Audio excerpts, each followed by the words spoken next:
Дорогие друзья, здравствуйте, меня зовут Владимир, эксперт в области хищения криптовалюты, отвечаю за техническую часть, со мной Илья.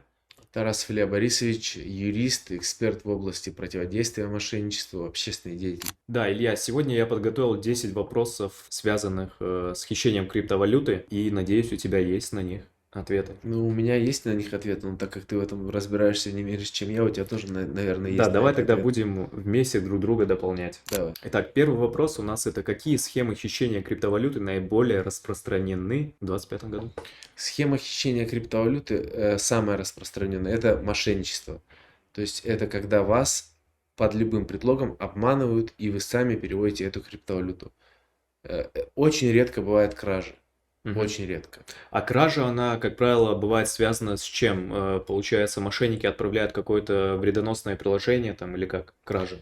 Кража происходит следующим образом. Мошенники тоже вводят вас в заблуждение чаще всего и говорят вам привязать смарт-контракт какой-то. То есть вы заходите, это будет не биржевой кошелек, это будет какой-то кошелек горячий, Мгм. и там вы привязываете либо, ну, swap называется, то есть это как бы типа обмен криптовалюты внутри приложения. Мгм. И этот swap, эта ссылка, которую вам скидывают, по которой вы переходите, она включает в себя смарт-контракт, когда вы даете полный доступ к, ну не полностью кошельку, а вот к какой-то монете на кошельке, какой-то криптовалюте на кошельке. Чаще всего Мгм. это BNB, там и эфир, вот. То есть так происходит кража. Есть, например, еще один способ, но это, наверное, отдельно я расскажу. Это когда на кошелек устанавливается доверительное управление этим кошельком. Называется Owner и актив, то есть два типа. Это уже Мгм. в сети TRC20 можно сделать. Вот мы сейчас выпустим видео, под этим видео будут комментарии следующие. Здравствуйте, у меня такая проблема. Во-первых, отличное видео. Во-вторых, у меня такая проблема. Мгм. На моем кошельке OKX есть небольшая сумма денежных средств, я не могу их вывести. И человек пишет 12 слов. Это будет в том числе под этим видео, этот комментарий. Это всегда рассылка идет. Вот, вы зайдете на этот кошелек, ну, 12 слов, понятно, это полный доступ к кошельку вы имеете. Вы Да. заходите на этот кошелек, видите там, вот у меня сейчас есть такое, 7000 долларов там на кошельке. Но чтобы вам их перевести, нужно небольшую заплатить комиссию. Ну, с этим мы, да, часто Да, да, сталкиваемся. да. И люди берут и в надежде украсть эти 7000 долларов, закидывают по, там надо, типа, TRX Tron, немного трона закинуть. Закидывают там по 800, по 1000 рублей на трон, отправляют туда, а на Мгм. этом кошельке установлено активное управление этим кошельком. То есть он вроде как у вас, но права находятся у другого кошелька. И по смарт-контракту автоматически эти 800 тысяч рублей списываются. То есть вот такое хищение еще. Но получается, в большей степени это что, фишинг все-таки или взломы бирж? Что мошенникам удается, ну, легче всего? Ну, взломы бирж им вообще там не так легко удаются. Я Вот. видел только несколько таких случаев. Мгм. То есть это очень типа В редко. основном это В фишинг. основном это фишинг, да. Какие-то ссылки поддельные там Мгм. и, не знаю, устанавливаются какие-то вредоносные приложения типа Ратника. Не Да, знаю, ты да. рассказывал в своих видео или нет. Ну, вот было чуть-чуть, Да, но вот да, да, полный, да. получается, удаленный доступ к вашему устройству. У нас были такие инциденты, разбирали их, сдавали телефон, если не ошибаюсь, на экспертизу, да, Мгм. в правоохранительные органы. Хорошо, давай тогда дальше идем. Как злоумышленники используют социальную инженерию для доступа к кошелькам? Примеры deepfake звонки, фейковые инвестиционные чаты в Telegram и так далее. Как используется социальная инженерия? Значит, используют следующим образом. Они всегда исходят из двух принципов. При начале взаимодействия жертвы это не торопиться и Мгм. поэтапно давать ему какую-то информацию, в которую он будет верить. То есть поводы неважно, вот это знакомство, инвестиции, типа сначала никто вас не торопит, Мгм. все, вас плавно обрабатывают, то есть вас не торопят. А потом, в самом конце, метод социальной инженерии превращается в метод срочность. Мгм. Сначала плавненько, плавненько, плавненько, а потом типа нужно внезапно заплатить деньги, и надо быстро, срочно, резко. Вас начинают торопить. Действовать. Да, да, да, да. Да, вот типа если брать там конкретно какие методы социальной инженерии, это типа, ну, подкуп доверия, подкуп ожидания. То есть вкладываете 1000 рублей, через крипту выплачивают и более того настаивают. Попробуй, типа сам. У нас платформа. Попробуй сам вывести свою 1000 рублей. И вы выводите И 1,5. это получается у них, Ну да, да, получается. у Да. жертв, получается. Первый раз Мгм. получается, да. Ну, чтобы как-то Да, чтобы заполучить доверяли, доверие. да, да, и ты уже знаешь, как это выводится, да, и дальше потом уже начинается перерастать это в срочность, метод социальной инженерии какой. Вам на электронную почту всегда, ну, часто будет приходить письмо от какой-то службы поддержки той биржи, где будет официально там все расписано, то есть все это переходит в такое уже официальное русло, и срочно вам нужно, типа, чтобы не потерять те деньги, которые вы уже вложили, Мгм. что-то еще там заплатить. Да. Спасибо, Илья. Так, а вот ты не затронул фейковые инвестиционные чаты в Телеграме. Мгм. Э, По ним... Значит, фейковые инвестиционные чаты в Телеграме. Есть какой-то чат в Телеграме, который могут годами раскручивать и набирать подписчиков. И вообще не ценя этих подписчиков. Это делают многие люди, особенно молодые, которые не собираются вас обманывать, не собираются обманывать людей. Просто инвестиции и пошел через чат GPT, он годами там накручивает подписчиков, закидывают в Телеграме. В принципе, подписчики как бы особо сильно не ценятся, там самое главное количество, потому что там нету такого, типа, нету продвижения по интересам. То Мгм. есть на Ютубе, например, алгоритмы продвигают по интересам, тебе важно делать на одну тему подписчиков. В Телеграме это не важно. То есть ты в Телеграме никогда не найдешь другой какой-то чат, если на него где-то не будет ссылка. Ну, ты можешь найти, ну, Мгм. типа, хочу инвестировать, тебе же не высветится чат инвестиций в крипто. То есть количество подписчиков в таких телеграм-каналах не означает их качество. Да, вот, значит, Качество смотри, того, что да, они нам да. И несут, потом эти какую молодые информацию. ребята берут и просто продают этот телеграм-канал, Мгм. посвященный инвестициям. Все, они продали уже какой-то мошеннической организации, не зная, что это мошеннические организации. И эта мошенническая организация начинает с использованием дипфейков, могут даже известных каких-то блогеров брать, начинают публиковать свои результаты инвестиций. И, как правило, эти результаты, они какие-то космические, не так ли? Они космические, более того, они могут быть реальными, эти результаты, потому что вам ничего не предлагают инвестировать, а потом просто говорят, смотрите, 22 числа стартует листинг монеты там Трон 15205, например. Берут похожее название. Вы Да. вбиваете в поисковике, будет ли реально листинг этой монеты. И там везде вам будет написано, что да, будет листинг. Типа монета выходит как бы на продажу. Но вопрос, наверное, в другом. Да, Является ли эта монета не созданной мошенниками тут же в моменте, та, наверное? которая типа публикуется, что в Да, новостях, которая она будет, у является которой реальной. будет листинг. Она является Она реальной. является реальной, да. Вам Мгм. просто говорят, что вы можете сделать предзаказ, и вот предзаказ, предпокупку, вы уже покупаете фейковую монету. Мгм. Да, похожую на ту. То есть, ну, это, наверное, Ну, вот так это в хорошо, да. телеграм-каналах в основном бывает. Либо в личку начинает кто-то писать в тематических группах, типа просто знакомиться. То есть они делают посевы в чатах, где обсуждают люди, интересующиеся инвестициями. В этих чатах они начинают писать, находить кого-то, потом начинают писать в личку и плавненько. То есть тоже там готовы потратить на это месяц для того, чтобы... Не то, что месяцы, годы, они так работают. То есть с утра до вечера вот так выглядит работа, писать у одного там типа одно, потом передать, они же как говорят, я познакомлю тебя со своим близким, хорошим другом, финансовым аналитиком, Да, передать на да. аналитика. Часто такие кейсы у нас Аналитик были. просто помогает вам инвестировать, завести деньги на биржу, выводить средства, всегда вы будете общаться уже с другим человеком. Там очень так... Передают эстафету. Да, да, да. А вот касательно того, что создают там фейковую криптовалюту, насколько мы выяснили в предыдущем видео, сделать это несложно. Ну, То есть любой может, есть да. в сети исходный код, допустим, эфириума, Мгм. и злоумышленник просто создает криптовалюту на основе этого исходного кода, устанавливает сам стоимость и далее уже работает с ней, манипулируя якобы какими-то там инвест-доходами, отражает их у вас в кошельке, вы видите эту сумму, вы под впечатлением, как ему не доверять и так далее. Все это работа мошенников. Давай перейдем к следующему вопросу. Мгм. Какие блокчейн-сети чаще всего используются для отмывания украденных средств? Для отмывания всегда используется TRC-20. TRC-20? А не скажешь почему? Ну, я предполагаю почему, но для наших зрителей, как ты думаешь, почему?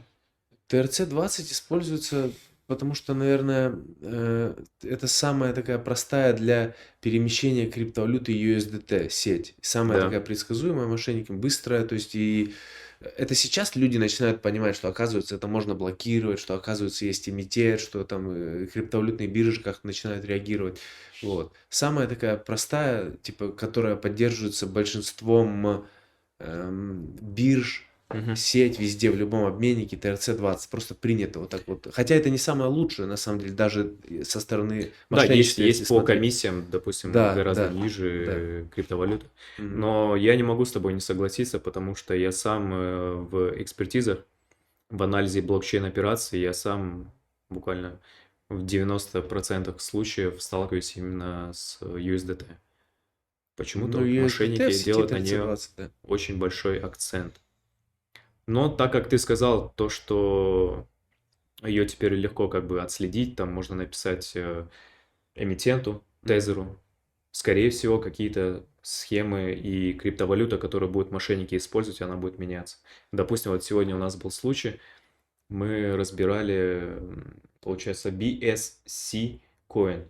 Мгм. Это Binance Smart Chain, монета, сделанная под тип USDT, USDT как тоже, да. аналог USDT. Мгм. В чем ее преимущество? Она идет по меньшей комиссии в плане транзакций, там, Намного меньше, переводов да. по кошелькам.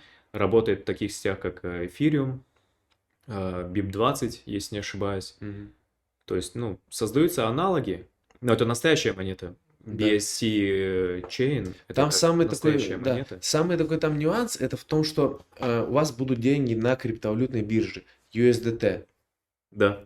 И вы будете отправлять вот эту крипту, например, на кошелек TRC-20 и отправится USDT в сети TRC-20. Мгм. На сеть, например, эфир отправится тоже Tether USDT в сети эфир. Отправите на BEP-20 и отправится, вот как ты сказал, это BSK, Coin там. То есть она вот, когда USDT отправляется именно в сети BEP-20, то есть это другая монета, ну, токен другой. Да, Вот.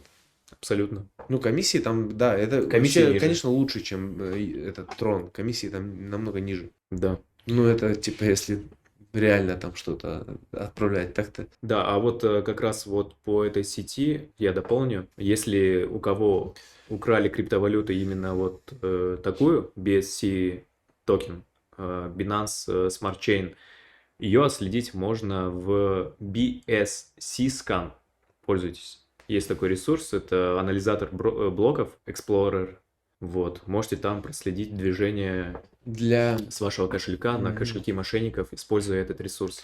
Ну, для простого человека это очень сложный обозреватель. То есть, ну, ты правильно сказал, единственный, но там реально это типа сложно Он отследить. единственный централизованный, но помимо этого есть и другие сервисы, где вы можете, получается, сервисы, которые объединяют в себе всю поисковую систему. И туда входит и TronScan, и EtherScan, и BSC-Scan. То есть есть такие централизованные сервисы. Они, как правило, идут платные. Вот с помощью них тоже можно это все провернуть. А если не хотите платить там за какие-то подписки, ну, они, как правило, небольшие, можете пользоваться вот непосредственно централизованным анализатором блоков конкретной криптовалюты. У каждой есть свой обозреватель Мгм. блоков. Вот, давайте перейдем к следующему вопросу. Мгм. Как вы отслеживаете перемещение средств после кражи? Ну, это как раз по моей части. В предыдущем видео мы уже об этом говорили. Даже демонстрировали вам непосредственно работу. Криптовалюта была USDT. Искали мы ее с помощью TronScan по цепочке, по датам, по хэшам, хэш ID транзакции. Обязательно, если у вас украли криптовалюту, делайте вы скриншоты этих операций, это хорошо, но, пожалуйста, если будете к нам обращаться, либо будете самостоятельно проводить экспертизу, анализ именно, анализ блокчейн-операций, копируйте себе непосредственно вот эти вот все символы. чтобы было удобно с ними работать. А то бывает, к нам обращаются на консультации клиенты, и они заранее не готовы нам предоставить эти данные. Вот был сегодня у нас, получается, человек, потерпевший, он не мог зайти на Binance посмотреть операции, так как его операции были выполнены, проводились в 2022 году. То есть вы должны этот момент тоже учитывать, так как Binance, он эти операции, по которым срок истекает, он их архивирует. И чтобы получить их, нужно заходить не в приложение Binance, допустим, а заходить на сайт, на Binance, писать чат поддержки, запрашивать информацию о транзакциях за определенный период там, и так далее. То есть желательно, чтобы вы были заранее подкованы, Мгм. если обращаетесь к нам на консультацию, чтобы мы могли вам в моменте детально все это проанализировать и дать вам уже ответ непосредственно, на какой бирже находятся ваши средства. Ну вот даже есть такое мошенническая, короче, схема, когда мошенник просит отправить человека тоже инвестиции и Мгм. говорит, типа, вот, да, хорошо, хотите забрать свои деньги, отправьте, пожалуйста, на этот адрес кошелька средства. И это может быть выглядеть даже типа как будто ты с сайта, то есть фейковый сайт, у тебя там показывается баланс, и ты с Мгм. него нажимаешь отправить, и тебе только скидывают адрес кошелька, куда надо скидывать скрином. И жертва начинает вбивать. И там есть какой нюанс. Вот когда вы скидываете скрином, там очень велика вероятность ошибиться в таких символах, как I, L, вот эти английские буквы. То есть Да, непонятно, да, да. да. И вот всегда, и там неважно, какой вариант выберет жертва, короче, второй будет неправильный. Им говорят, типа, вы не туда отправили деньги ваши.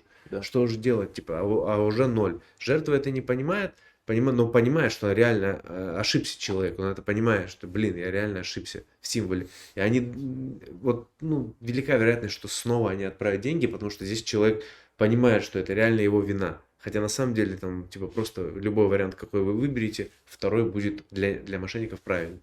Поэтому всегда копируйте символы полностью. Потому что так, конечно, невозможно работать со скринами, это Да. никуда не годится. Это даже не доказательство. Мгм. Даже в полиции, то есть, типа, это ну, никто не Вот примет. как раз следующий вопрос будет приближен к этому. А с какими биржами проще всего взаимодействовать для заморозки активов? Была такая криптовалютная биржа Garantex, с ней проще всего было работать, но с недавнего времени, после того, как Tether, эмитент USDT, заблокировал все их счета из-за санкций, с ними уже как бы там особо не поработаешь. Bybit мне нравится Binance. Сейчас он реже встречается, потому что там русских мало как бы осталось, но нравится Binance мне. Да, в принципе, HTX, OKX тоже нормальные биржи. Да, Илья, поясни, Bitget. пожалуйста, нравится не потому, что там, ну, хорошие цены и можно там хорошо заработать, а нравится в плане нашей юридической и технической части, в плане взаимодействия Они дают с нормальный целью ответ, возврата. не двоякие, не Мгм. через переводчик, то есть четкий, понятный, мотивированный ответ. Если это даже отказ, там всегда понятно почему. Вот мне, ну, то есть не надо додумывать, догадывать, это понятно и мне, и понятно потерпевшему, то есть что там они имеют в виду. Вот, поэтому нравится. Потом плюс нету каких-то сложностей в плане написания обращения. Ты заходишь просто в поддержку, пишешь, поддержка правильно квалифицирует, типа, что это мошенничество, это в тот-то отдел. А для отправки обращения мне нужно знать английский язык? Нет, на русском можно писать, типа, ну, на этих биржах пишите на русском вам отвечают. Мгм. А вот касательно, вот ты говоришь, мне нравятся эти биржи, потому что они хорошо отвечают там и так далее. А вот вообще вот, если случается, получается, какое-то событие, где жертва перевела там деньги на кошелек мошенников, далее мы уже посредством своей экспертизы и анализа блокчейн-операций выявили биржу там, Binance там, или Bybit. Что требует биржа для того, чтобы для проверки реально этого события конкретного, что требует биржа, чтобы Э, вообще она взялась за эту работу? Изначально, чтобы просто ограничить переводы на аккаунте, биржа требует просто описания ситуации. То есть достаточно на словах сказать, что типа меня обманули. Но вам всегда с биржи напишут, что мы временно ограничили переводы на аккаунте, и мы требуем постановления о возбуждении уголовного дела с полицией. Это понятно ли, это следующий этап, а я хотел просто, чтобы ты подвел к тому, что необходимо, ну, как правило, Хэш биржа, транзакции. да, биржа присылает какой-то шаблон, Да, да, который да, надо да, вот по да. шаблону Заполнить, заполнить. да. А вот что должно быть в этом шаблоне? В этом шаблоне должен быть адрес отправки, адрес получения, хэш транзакции. Если вы указываете, что это не напрямую с вашего кошелька пошло на биржу, Мгм. они просят второе, Промежуточные да, какие-то кошельки, промежуточные да? кошельки с хэшем транзакции. То есть как вы дошли до того, что на нашей бирже обналичены ваши средства, как вы это поняли, Мгм. и в определенной форме, как раз таки эта форма в виде таблицы, откуда им, наверное, удобно это копировать и тоже проверять. То есть просто заполнить форму, да. Да, я со своей технической части тоже, ну, мне приходилось писать. Не всегда у нас юридический отдел бывает доступен для таких запросов, и я как-то совсем недавно вот тоже отправлял на биржу Binance такой запрос.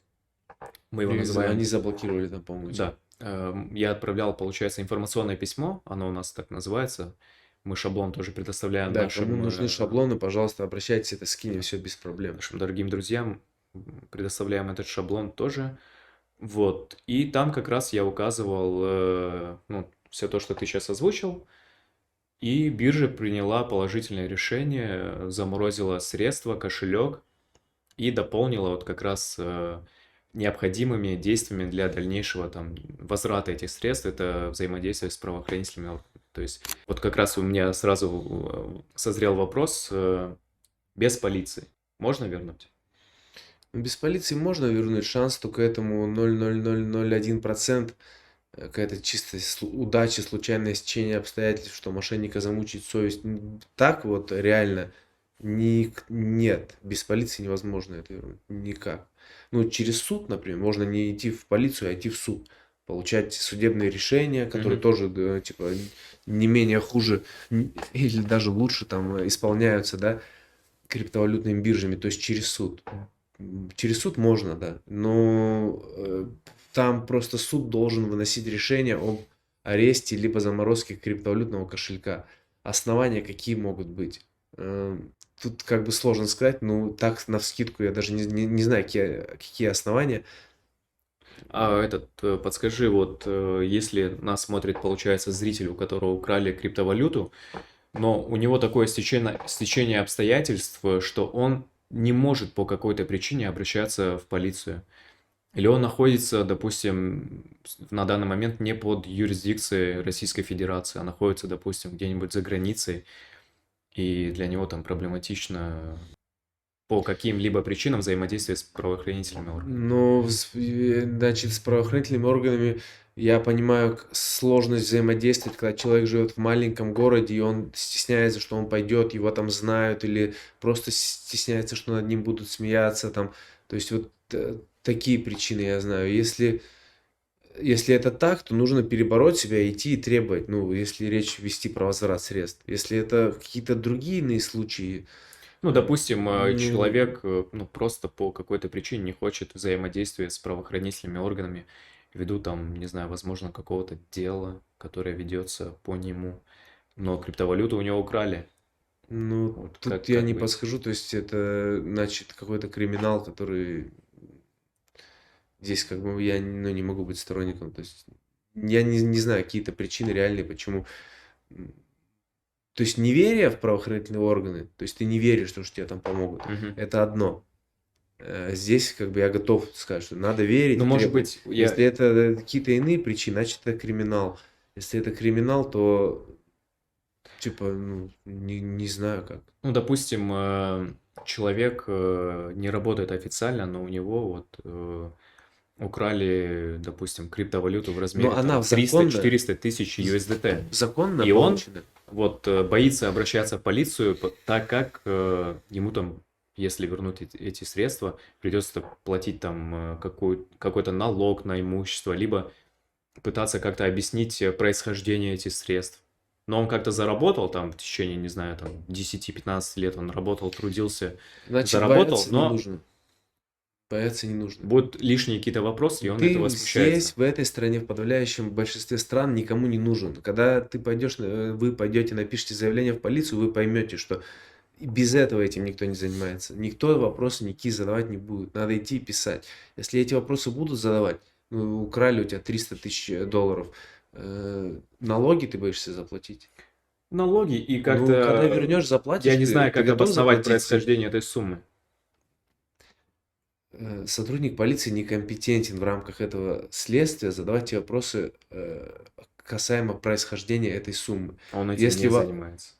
Да это вообще не его дело. Но если, ну, если задают такие вопросы, нужно сразу останавливать и говорить, что мы здесь собрались на тему того, что меня кинули, и мы хотим эти деньги вернуть, Мгм. найти преступников.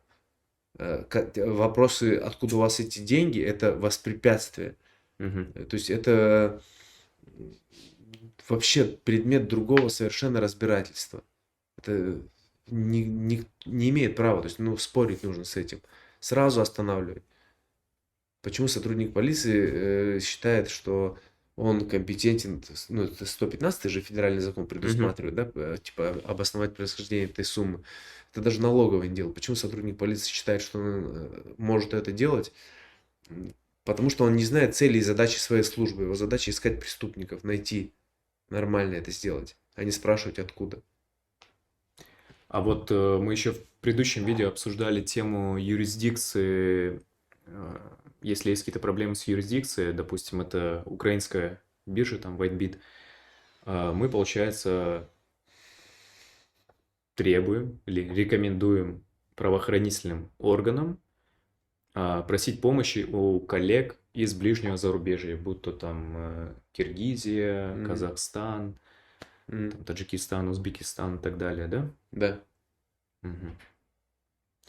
Далее. Это вопрос в смысле? Ну, это такой, да, в принципе, да, достаточно.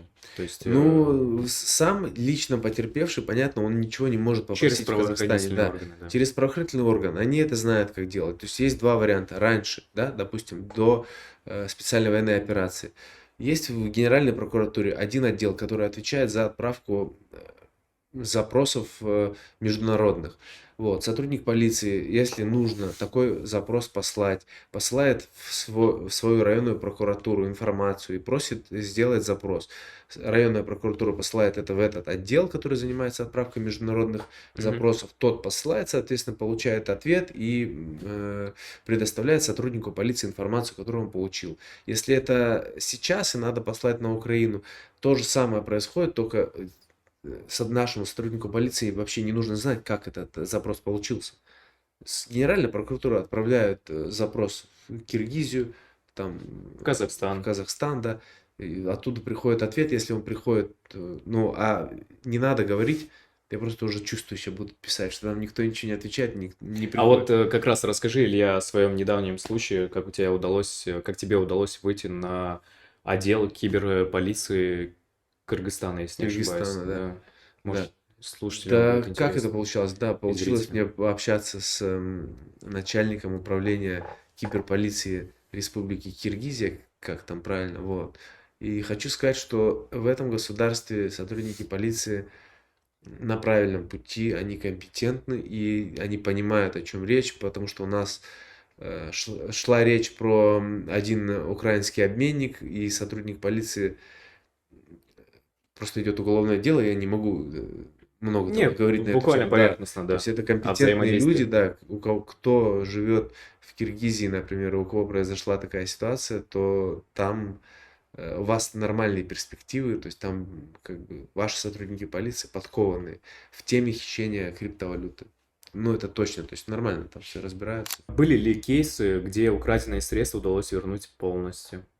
Или как это вообще выглядит? Это возврат частями, либо какими-то суммами, Да, долями? конечно, да, да, были такие кейсы, происходят постоянно сейчас.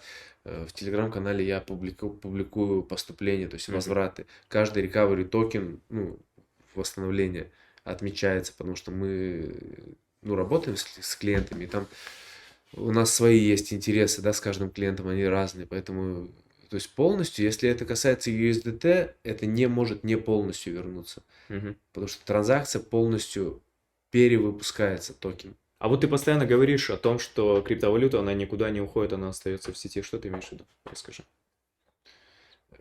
Она в некоторых случаях уходит, значит, остается в сети. Что значит? Что касаемо твоего вопроса, я понял, что ты имеешь в виду. Мгм. Значит, криптовалюту нельзя как-то конвертировать юридически в реальные деньги. Мгм. Она переводится на криптовалютную биржу, например. Криптовалютная биржа имеет целый ряд правил, по которым она меняет эту криптовалюту на рубли, там, на любую валюту фиатную. Мгм. Вот. Я мошенник, например, на свою биржу Binance завел USDT. Зашел на P2P раздел, нашел какого-то пользователя, с которым заключил P2P сделку, дал ему карту, он мне на карту перевел деньги, криптовалюта числится на этом же кошельке за другим пользователем. Я с На деньгами ушел. кошельке биржи, На получается. кошельке биржи, Мгм. да. Да, она там. Она остается там. На бирже Binance, когда человек, который купил этот USDT, хочет отправить его куда-то в другое место, Мгм. он никогда не будет отправлять пользователя с этого кошелька. В блокчейн зайдете, увидите Binance 15, Binance Hot 18. Разные кошельки.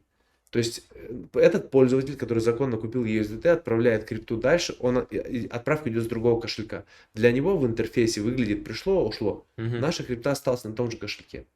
Пока, ну то есть на бирже, на биржевом балансе. Да. Что у нас украли? Какое-то непонятно что? Нет, у нас украли USDT. крипту. Да, то, что там Мгм. кто-то поменял это на реальные деньги, это Нас это не проблемы волнует. биржи и пользователя, да, не наши. То есть Мгм. наше имущество там осталось. Что вы посоветуете рядовым пользователям для защиты активов? Возможно, это какие-то аппаратные кошельки отключения, автоподписания транзакций MetaMask. Как можно себя обезопасить? Ну, когда вы начинаете пользоваться какой-то, то есть изначально влазить в криптовалюту на небольшие транзакции, чтобы вы, если что-то потеряете, чтобы это было эм, небольшая сумма. Я сейчас не веду речь про инвестиции, то есть я не знаю, как инвестировать. Чисто если брать, как пользоваться криптовалютой. Вот. Если, например, MetaMask, подписание транзакции, если вообще до этого доходит, это уже значит, вы ввязались в какую-то жесткую историю, потому что ну, на MetaMask ты можешь иметь кошелек, переводить, получать средства, и там вы поймете, что такое комиссия сети для начала. То есть вы поймете, как она покупается, то есть для чего она нужна, газ там по-другому называется. То есть на небольшие суммы делать переводы.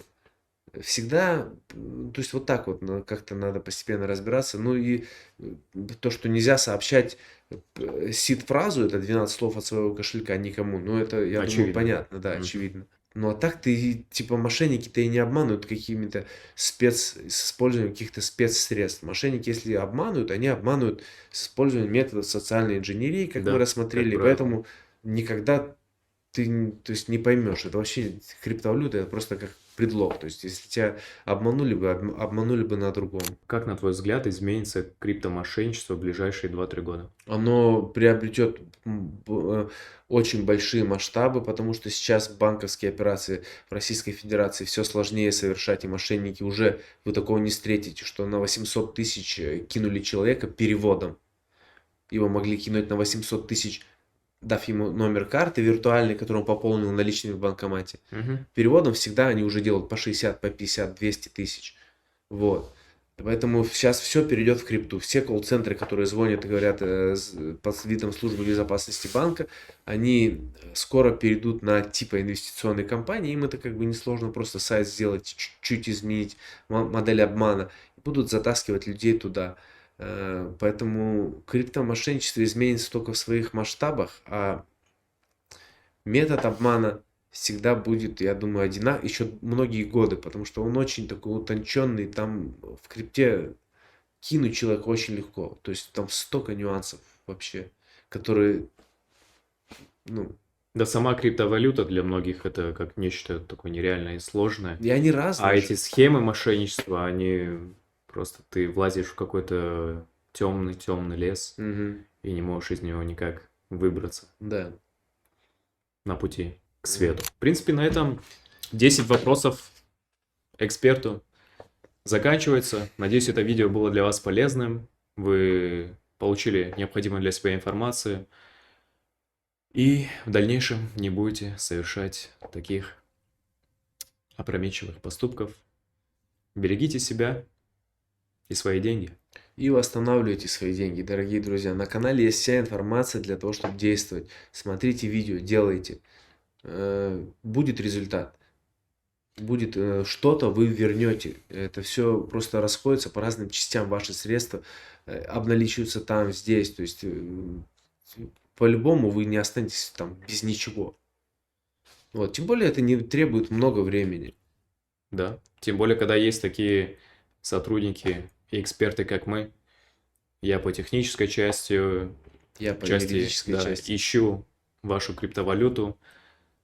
Не скажу, что прям сутки напролет, но я достаточно много времени этому уделяю, особенно если большое количество транзакций. Это такой процесс трудоемкий. Но М, мы с этим работаем и нацелены на то, чтобы помочь вам вернуть ваши м. средства. Да, все, дорогие друзья, до свидания. Смотрите наш канал и будьте в безопасности.